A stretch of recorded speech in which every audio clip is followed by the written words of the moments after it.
యుద్ధానికి సిద్ధమయ్యేటోళ్ళు కత్తులు కటార్లు నూరుకున్నట్టు సానవట్టి సాపు చేసుకున్నట్టు హరీష్ రావు పాదయాత్రకు అన్ని తీర్ల ప్లానింగులు గీస్తున్నాడు. సంగారెడ్డి జిల్లా పార్టీ నాయకులను సన్నద్ధం చేస్తున్నాడు. కోకాపేటలున్న తన సొంత ఇంటికి అందరిని పిలుచుకొని పాదయాత్ర ప్రాధాన్యత చెప్పి సంగమేశ్వరం బసవేశ్వరం ప్రాజెక్టులు ఎట్లా సాధించుకోవాలనేది చెప్పుకొచ్చిండు. మొద్దు నిద్రపోతున్న సర్కార్ను ఉత్తుత్తగా అడిగితే ఏది ముళ్ళు కట్టెతోని గట్టిగా ఒడవాలి, లేకుంటే రైతులకు నీళ్లు రావు అన్నట్టు హరీష్ రావు చెప్పిండట.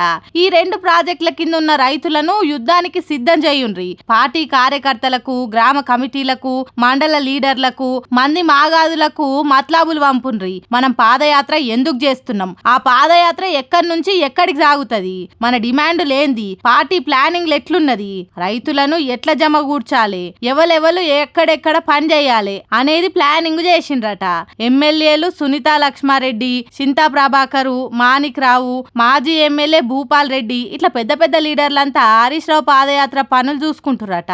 మంగళహారతులు వట్టుడు, వీరతిలకం దిద్దుడు, జెండాలు బ్యానర్లు గట్టుడు, నీల పోరాట పాటలు ఆడే బ్యాచ్లు ఎక్కడికక్కడ ఏర్పాట్లు చేసేటందుకు సిద్ధమైతున్నారట.